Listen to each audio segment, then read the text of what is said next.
As Vedantins, we understand that by meditating on our chosen ideal, whether Krishna, Sri Ramakrishna, Christ, Buddha, or the Divine Mother, we're still meditating upon the Atman. Why? Because they're representations of the Atman, as each of these incarnations of God experienced and lived within the impersonal realm, and thus they embody and emanate that reality. As Christ disclosed in John 14:2, "In my Father's house," he said, "are many mansions. If it were not so, I would have told you." So these mansions refer to the various realms of realization that these incarnations of God attain. After following certain preparatory disciplines called yamas, which are truthfulness, non-injury, non-stealing, chastity, absence of greed, in chapter 2, verse 8, Svetasvatara introduces us to the practice of meditation with the help of the mantra Om. In a nutshell, Swami Saradananda explained how Sri Ramakrishna taught him how to sit for meditation. He said one day the master showed him the postures and gestures that are appropriate for meditation on God with form and without form. Seated in the lotus position, the master placed the back of his right hand on the palm of his left hand and then raised both to the chest level. And we can see that posture in Vivekananda's seated meditation posture there. And raising it to the chest level is holding the meditation. With his eyes closed, he said, "This is the best posture for all kinds of meditation on God with form." Then, seated in the same position, he placed his right and left hands, palms upward, on his right and left knees respectively, and brought the tips of the thumb and the index fingers of each hand together. Keeping the other fingers straight, fixing his gaze between his eyebrows, he said, "This is an excellent posture for meditation on the formless God." Now, it's important to understand that many come in thinking that they should be meditating on the third eye here, but there's a wonderful story that's very instructive. Swami Virajananda, the sixth president of the Ramakrishna order and a disciple of Sarada Devi, was a great meditator. He meditated for long hours, but gradually over the course of time, he began to develop terrible headaches. And he went to the direct disciples to ask them what was the solution. And none of them knew. So finally he went to Sarada Devi. And she asked her disciple where he was meditating. And he told her, "I'm meditating here." And she said, "My son, did I ask you to meditate there?" "No, I asked you to meditate in your heart." And indeed, that is the safest place to meditate, because that is the place where we're grounded and we're centered. So then where to meditate? The heart center described in the Chandogya Upanishad describes, within the city of Brahman, which is the body, there is the heart. And within the heart, there is an abode. This abode has the shape of a lotus. And within it dwells that which is to be sought after, inquired about, and realized. The lotus of the heart, where Brahman exists in all his glory, that and not the body is the true city of Brahman. So in other words, this sacred abode, which is deep within, 5 finger spans up from the navel and near the spine, when we become absorbed, we go beyond time, space, and causation. The Chandogya Upanishad continues, as large as a universe outside, even so large is a universe within the lotus of the heart. Within it are heaven and earth, the sun, the moon, the lightning, and all the stars. What is in the macrocosm is in the microcosm. So just to think of that, this grand divinity within each and every one of us inspires us to try to go within and meditate. Other aids to meditation we find in the following verses, 9 through 16 of the Svetasvatara Upanishad in the 2nd chapter. Verse 9, some pranayama is recommended because it calms and steadies the mind for meditation. Now, Vivekananda, in his Raja Yoga classes, advocated the counts of in-breath, inhalation on the count of 4, you count with your fingers, holding for the count of 16, and exhaling on the count of 8. And he said the most you can do is to double that sequence. But beyond that, it becomes dangerous. And we only use this just to calm the mind. In verse 10, Svetasvatara explains the importance of meditating in a clean and solitary place that's pleasing to the eye. It's very important. And your place of meditation in your home should be private. And as you begin to meditate there and develop a practice of meditation, you'll find that when you enter your home and you go to that place, there's a calm sense. The tanmatras from the meditations exude and fill the room. In verse 11, he says, he reveals that the milestones occur, such as visions. And these are signs that we're on the right path, on our way to God realization. But our teachers say that not everyone is a mystic. There are mystics and non-mystics who are real spiritual aspirants. And often those, my guru mentioned, referring to a great Advaitin, he said he's never had an experience, but he'll have the highest experience at the moment of his passing. So don't judge your spiritual life by whether or not you're having spiritual visions, but by whether you have a change in character, by whether there is greater calmness of mind, presence of mind, more love, more selflessness in your life. These are the real gauges.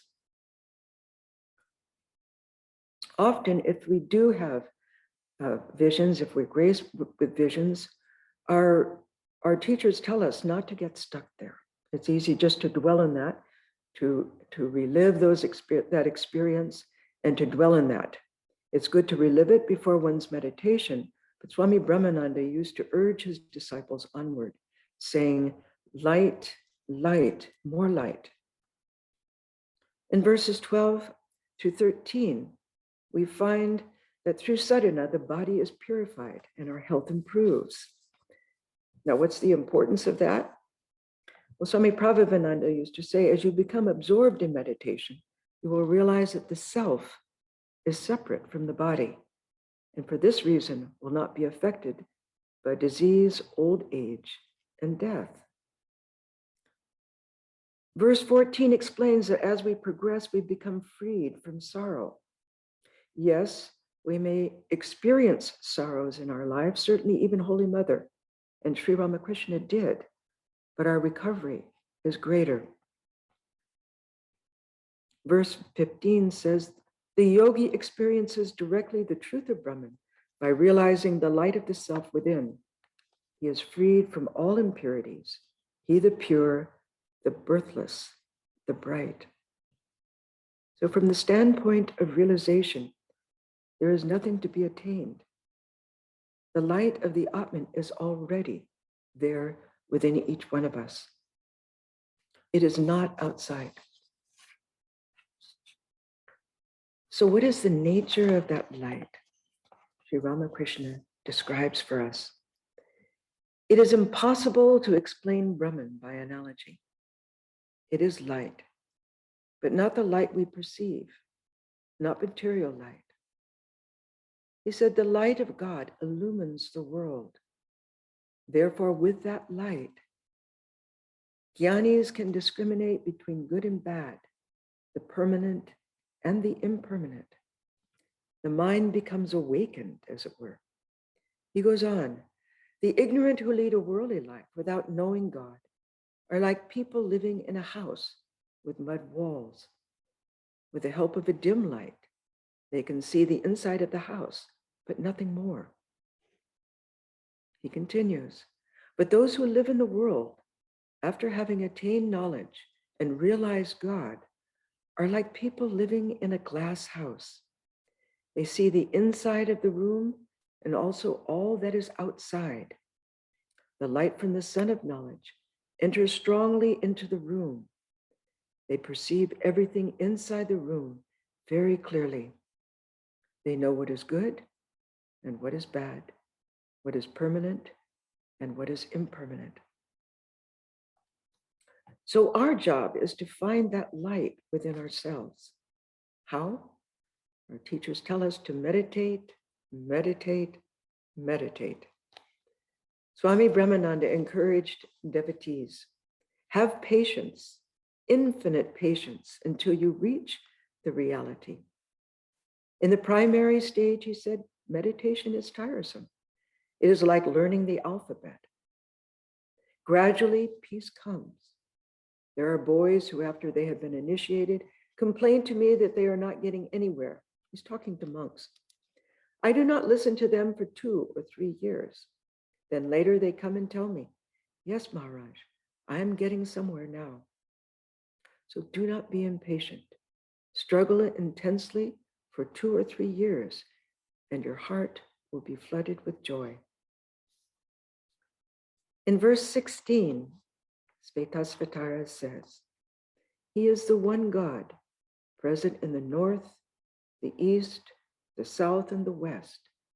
He is the creator. He enters into all wombs. He alone is now born as all beings, and he alone is to be born as all beings in the future. He is within all persons as the inner self, facing in all directions. It's beautiful. This divine being is everywhere present, we understand, unlimited, omnipresent, all-pervading. And as St. Augustine so beautifully expressed, God is a circle whose center is everywhere and whose circumference is nowhere. Though attributeless, impersonal, Brahman in association with the dependent power of Maya is known as Ishvara, the personal God. In Vedanta, Ishvara is the highest concept of divinity conceivable by the human mind. Beyond mind is a realization of Atman and Brahman, which wipes out all karmas, past and present, and unloosens all fetters of the heart.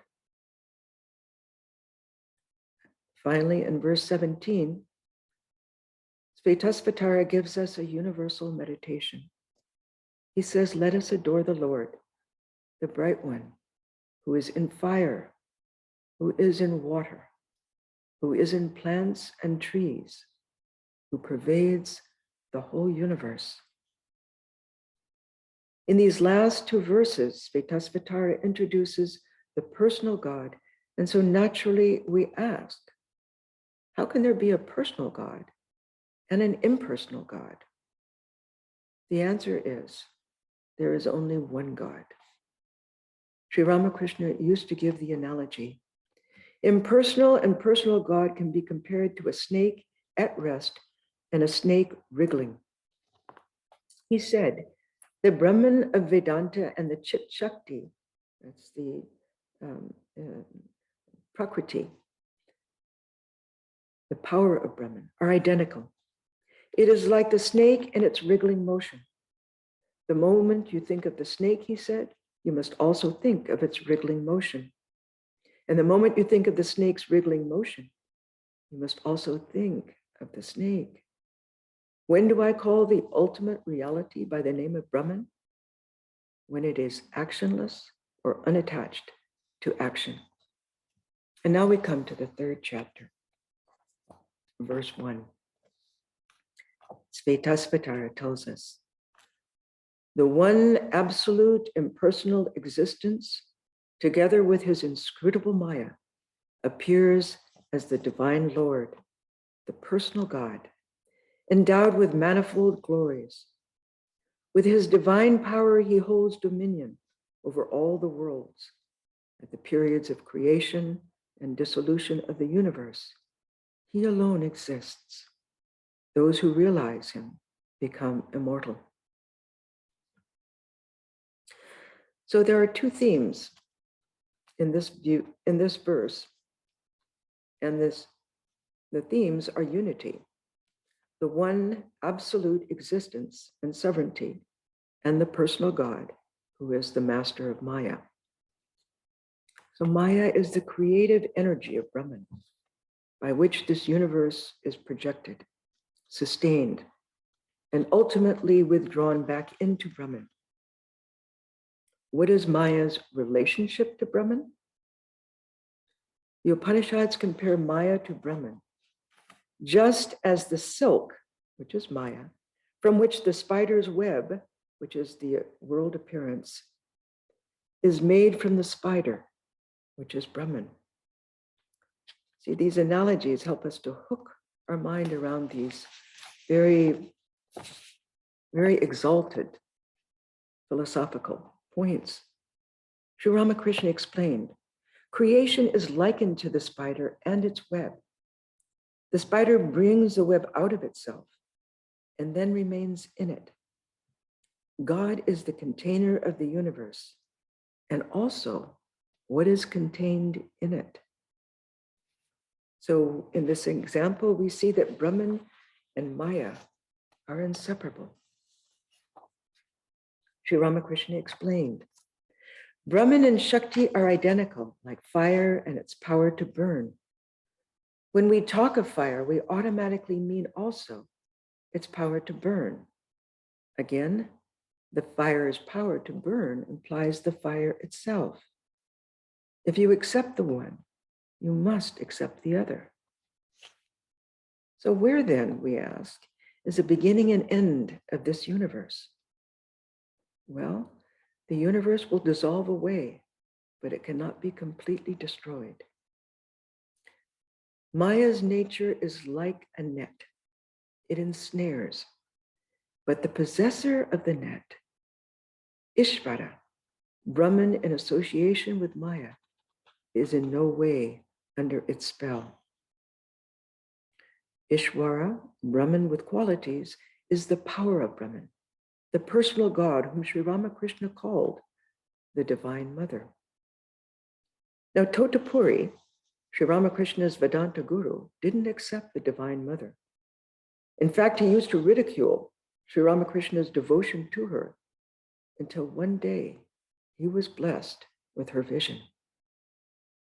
After training Sri Ramakrishna in the knowledge of Brahman, Totapuri stayed on at Dakshineshwar for 11 months.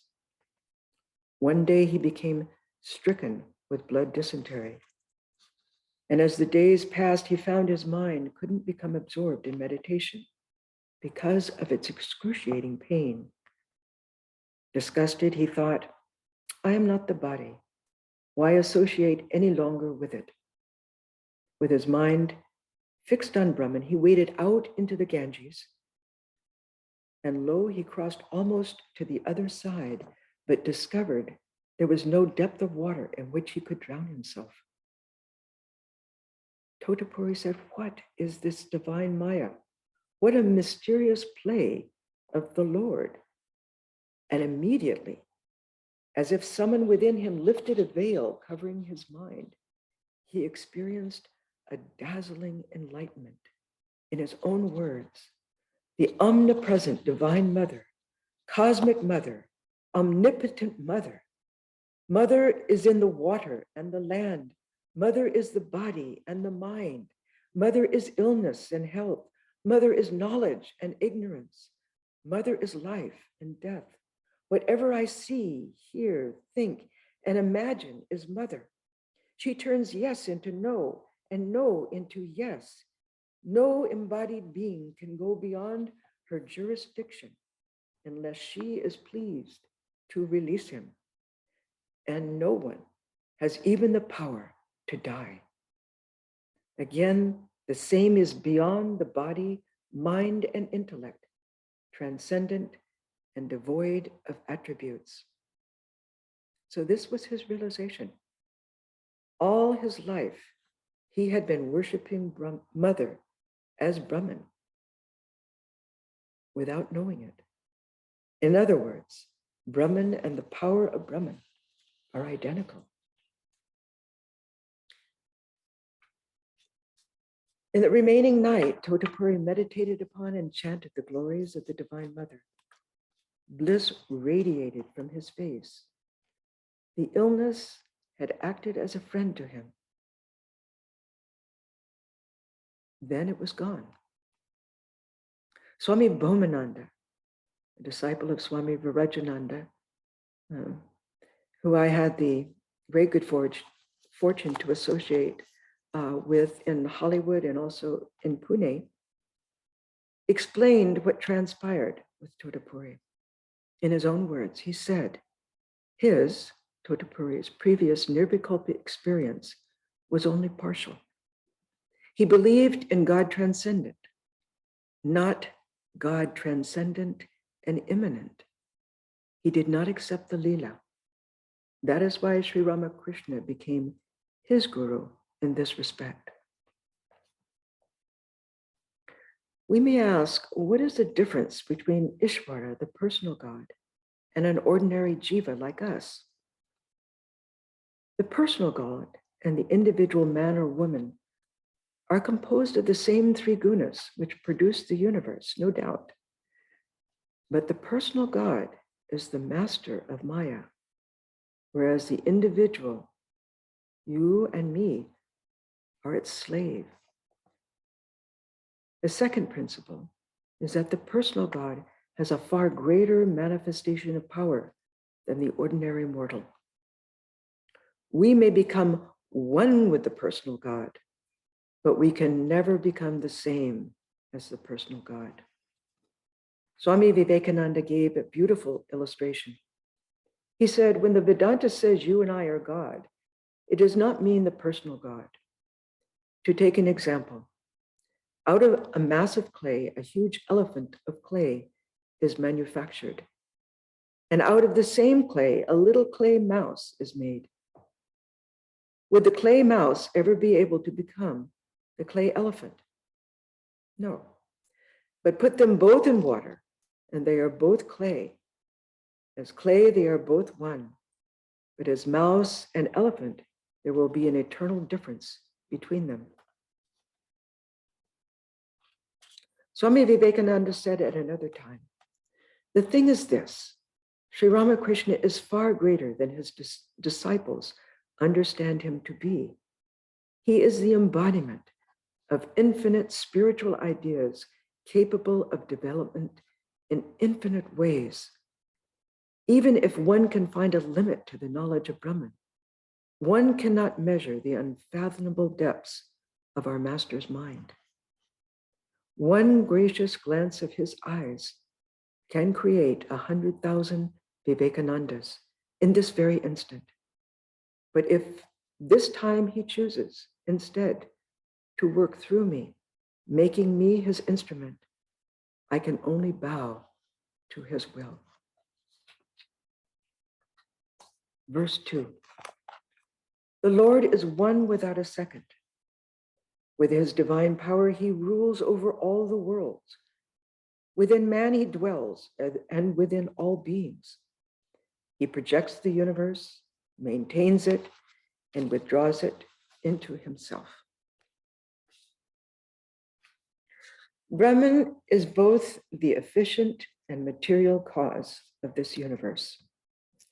So unlike a clay pot, whereby the potter took some clay, material that is separate from himself, and molded it into a pot, this universe is not created from a separate existing substance.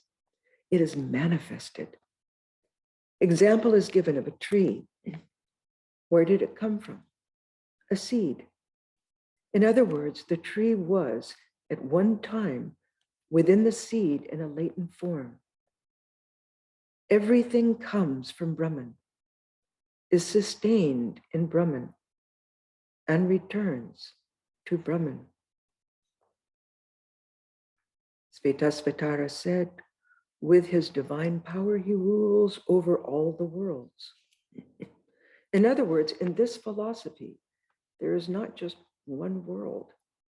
There are many, many worlds. Swami Prabhupada once remarked, in this vast universe, this planet of ours is such a small thing, such a little thing. And you think the Lord would create this vast universe just for us few people? So we can imagine how he, the omnipresent, is everywhere in this vast universe. And yet this universe is just a part of his being. Our teachers tell us the mystery of it all is that being again dwells within the cavity of the heart. Then we can begin to understand the Katha Upanishad verse. That being the size of a thumb dwells deep within the heart, smaller than the smallest, greater than the greatest, dissolved forever within the hearts of all. In other words, space, time are within him. He is not within space and time. And our mind cannot even conceive of this, because to conceive of anything, the mind has to conceive in space, time, and relativity. Verse 3. His eyes are everywhere. His face, his arms, his feet are in every place. Out of himself he has produced the heavens and the earth, and with his arms and his wings, he holds them together. We find a similar description in the Bhagavad Gita, in the 13th chapter, verse 13. Sri Krishna says, everywhere are his hands, eyes, feet, his heads, and his faces. This whole world is his ear. He exists, encompassing all things. In these two verses, Sri Krishna and the Vedic rishis poetically try to convey Brahman's all-pervading existence. How can we even begin to imagine? But our teachers tell us, if we can transcend the relative world by diving deep within our own awareness, we will experience the whole universal consciousness, that infinite God in one point of consciousness. And upon returning to normal awareness, we will know that there is only one existence, and that all names and forms are but waves on that one infinite ocean of consciousness. We will also see every face as the face of God. Sri Ramakrishna shared with his disciples, I have clearly perceived all these things. It has been revealed to me that there exists an ocean of consciousness without limit. From it come all things of the relative plane, and in it they merge again. All this has been revealed to me. Verse 4. He is the origin and support of the gods. He is the Lord of all. He confers bliss and wisdom upon those who are devoted to him. He destroys their sins and their sorrows. In this verse, the omniscient God Rudra is invoked, the creator of other gods and the bestower of their powers. And what does this mean? Has Vedanta moved from a non-dualistic tradition to one that is pluralistic? No. In the Vedic age, we find a rich mythology in which Rudra, which is another name for Shiva, engenders Hiranyagarbha, the first manifestation of Brahman with attributes, known as the golden womb, from which creation generates. Therefore, Rudra is Brahman before all manifestation. As Sri Ramakrishna stated, If you ask me which form of God you should meditate upon, I should say, fix your attention on that form which appeals to you most, but know for certain that all forms are the forms of one God alone. Verse 5. O Lord, clothed in the most holy form, which is calm and blissful, and which destroys all evil and ignorance, look upon us and make us glad. In the commentary, we find again the author is referring to Lord Shiva, who is both a terrifying and benign aspect. Svetasvatara refers to him as Giri Shanta, the mountain dweller, referring to the Himalayas and to one mountain in particular, Kailasha, Shiva's sacred abode. Verse 6. O Lord, thou hast revealed thy sacred syllable Om, which is one with thee. In thy hands is a weapon with which to destroy ignorance. O protector of thy devotees, do not conceal thy benign person. This imagery of Shiva as the archer has brought about two interpretations from various commentators. Some have interpreted Yam Isham, the weapon or arrow, as a terrible aspect of Shiva. Others say that it refers to the Pranava Om, the weapon to empower aspirants to conquer ignorance. Sri Ramakrishna tells us. It is a spontaneous sound constantly going on by itself. It is the sound of the Pranava Om. It originates in the supreme Brahman and is heard by yogis. People immersed in worldliness do not hear it. A yogi alone knows that this sound originates both from his navel and from the supreme Brahman resting on the ocean of milk. I heard from one Swami, I think it was Swami Sridharananda, who told a story. Swami Shantananda, great realized soul, used to have gospel classes at Bellarmine, and just outside in his room, near the president's quarters at night. And when the monks came to the section in the gospel referring to the Pranava Om, they asked the Swami, is it true that one can hear this Pranava Om?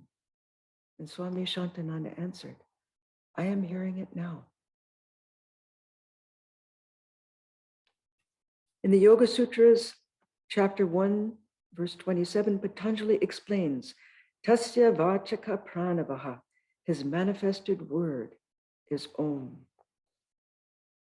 So the Pranava is the most ancient sound symbol representing Ishvara, the ground of existence. So in verse 6, this verse brings with it an ancient science of the mantra. Along with the sound symbol comes to mind the form it symbolizes. And by meditation on its meaning, over time, we begin to learn how to concentrate and thereby intuit and ultimately experience reality it represents. In his Raja Yoga class, Swami Vivekananda further described the metaphysical basis of the Pranava Om. He said, the idea of God is connected with hundreds of words, and each one stands as a symbol for God. But there must be a generalization among all these words, some substratum, some common ground of all these symbols, and that which is the common symbol will be the best, will really represent them all. Om is such a sound, the basis of all sounds.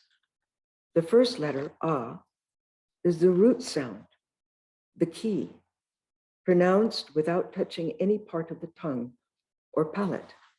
M represents the last sound in the series being produced by the closed lips. And the U, oo, rolls from the very root to the end of the sounding board of the mouth. Thus, Om represents the whole panorama, the whole phenomena of sound producing.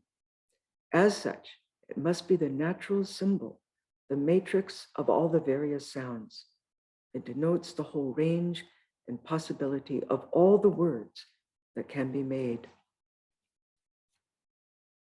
Now we come to verse 7. Thou art the supreme Brahman. Thou art infinite. Thou hast assumed the forms of all creatures, remaining hidden in them. Thou pervadest all. Thou art the one God of the universe. Those who realize thee become immortal. The highest reality, Brahman, consciousness itself, has expanded forth as every kind of living being. When we first heard this, it captivated us and inspired us to dig deeper into this ancient experiential tradition by taking up our spiritual practice in earnest.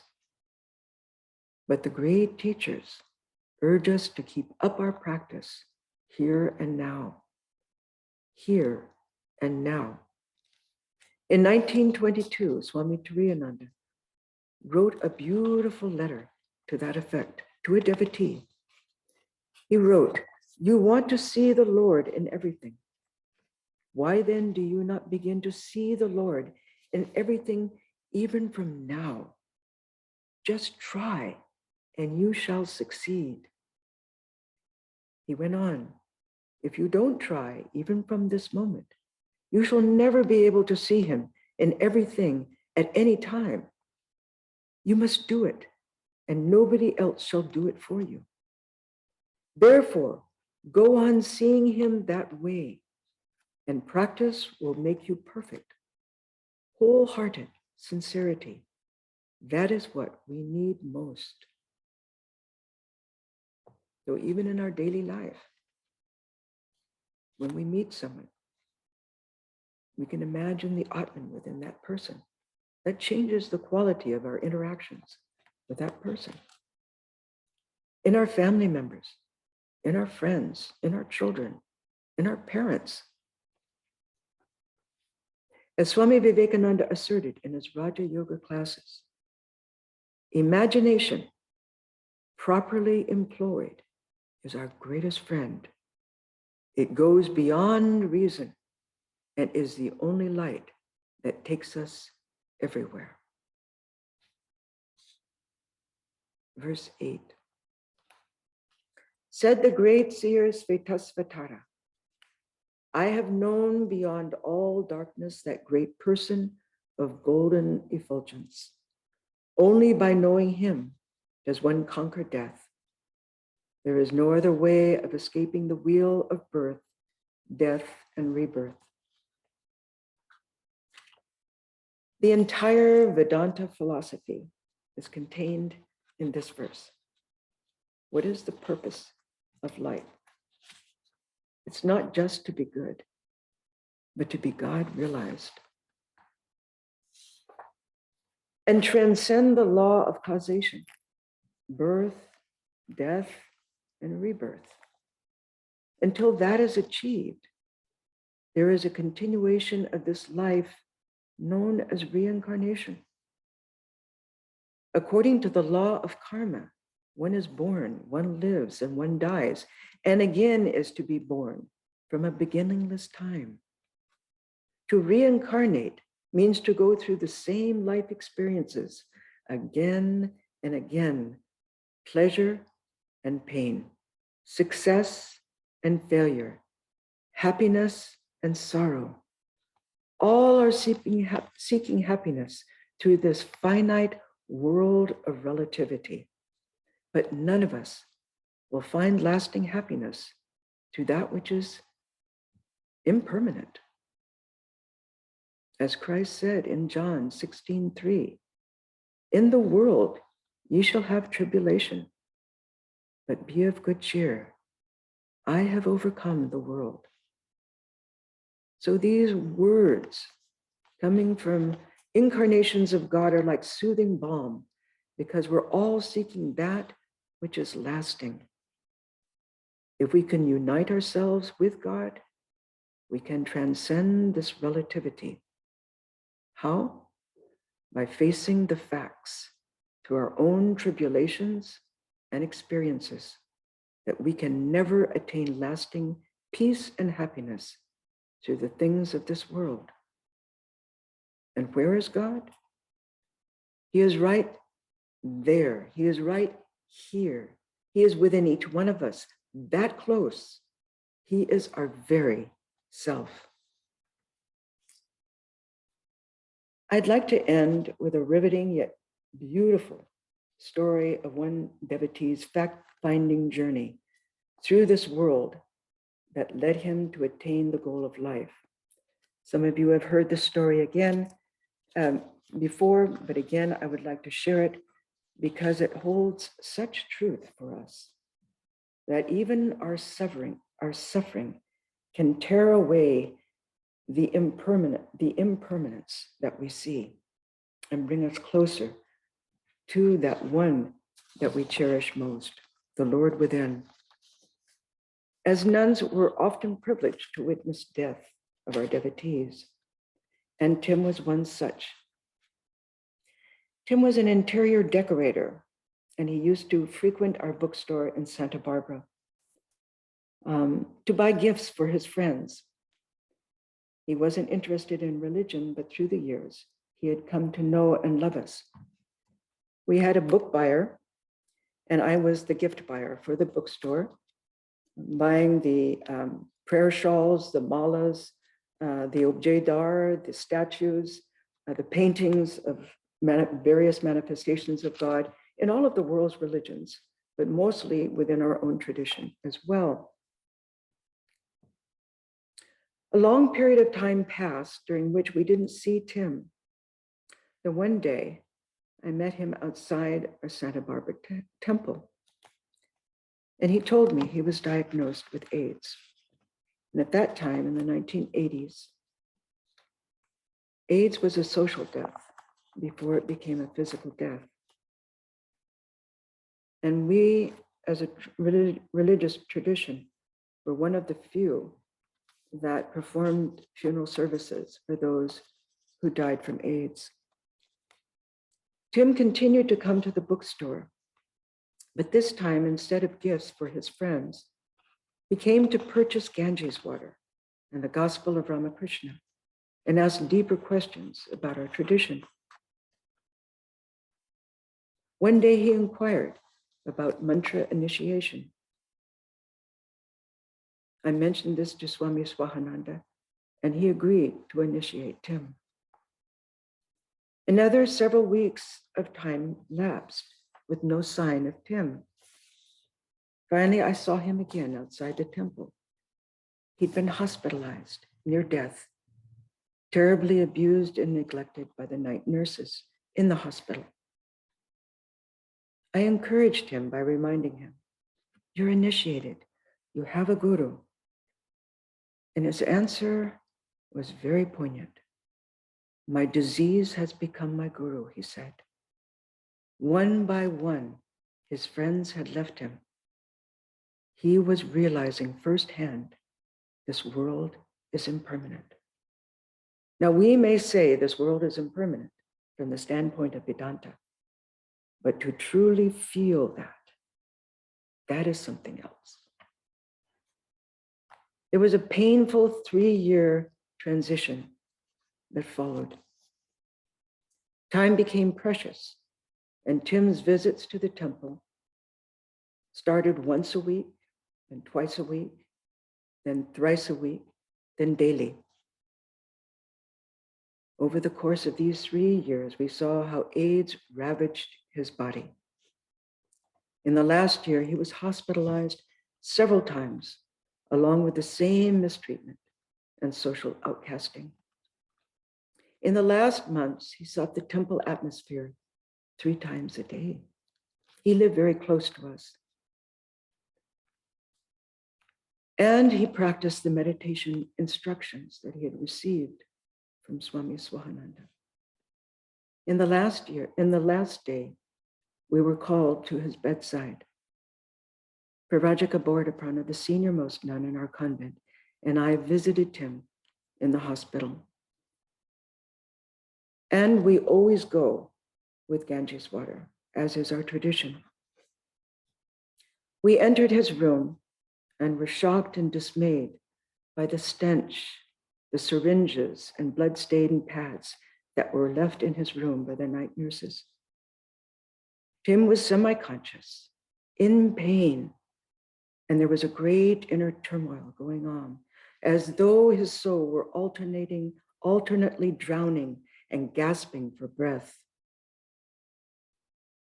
As Brahmaprana entered his room, she said, "Tim, we've brought Ganges water.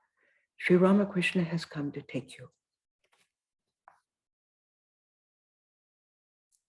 Tim opened his mouth to receive it. There was such a sense of urgency, and we began to chant aloud the name of the Lord, Tim's chosen ideal. Minutes passed. Then we noticed from the foot of his bed that Tim's mouth was moving. He was silently chanting with us.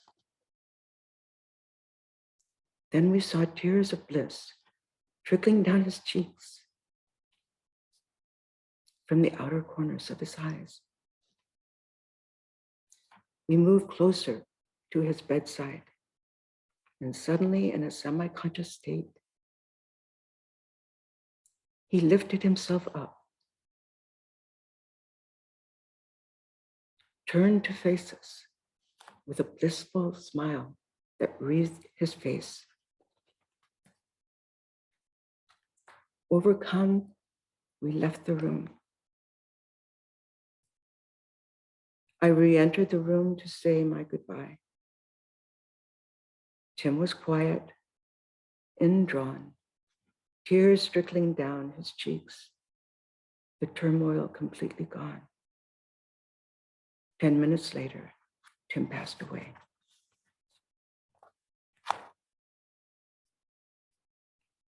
What a blessing. What a blessing to witness such a passing. For there is no doubt for any of us, including the Swami, his guru, that Tim had transcended all darkness and had seen that great one of golden effulgence. Only by knowing him does one conquer death.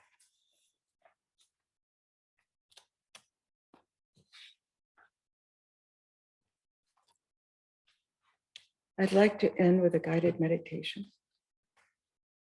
One of Swami Vivekananda's non-dual meditations, given in his Jnana Yoga class. Let us sit, spine straight. If you're on the floor, hands held in the fashion Vivekananda. If you're in a chair, your feet firmly planted on the ground. In Vivekananda's words, take in 3 deep breaths, breathing in deeply, exhaling completely.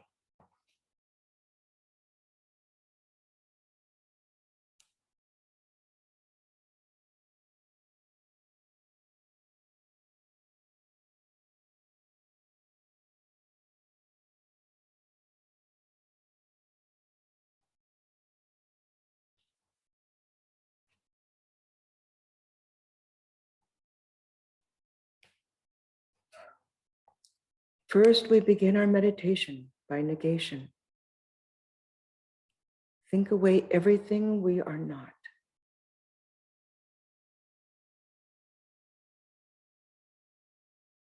Analyze everything that comes in the mind by the sheer action of the will. The body drinks, eats, and so on. I am not the body. I am not the mind. I am not thought. I am He.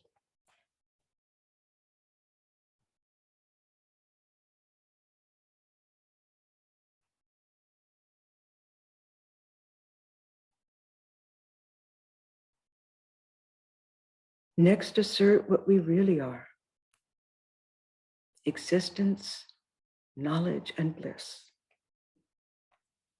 Being, knowing, and loving.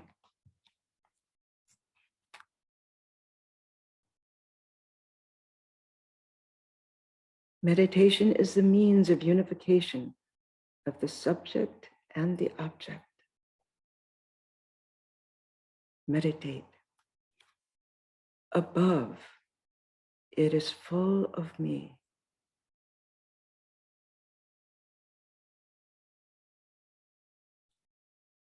Below, it is full of me.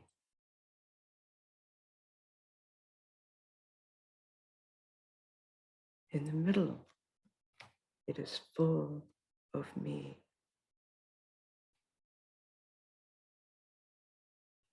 I am in all beings, and all beings are in me.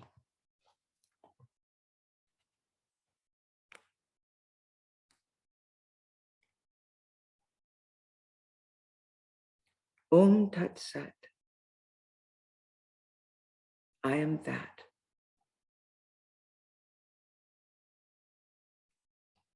I am existence above mind.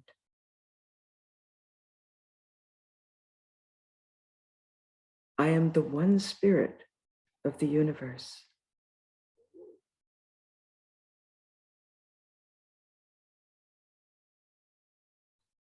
I am neither pleasure nor pain.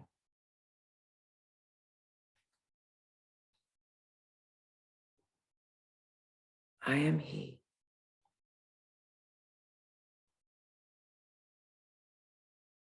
I am the witness. I look on.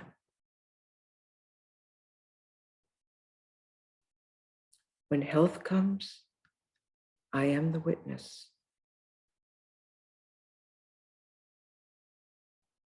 When disease comes, I am the witness.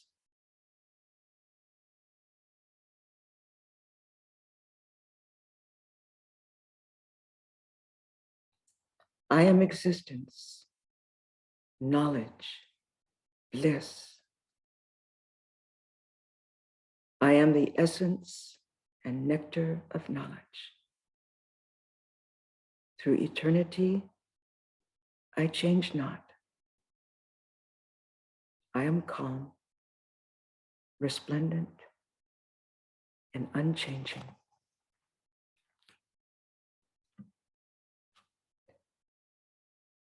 Om Shanti, Shanti, Shanti. Peace, peace, peace be unto us all.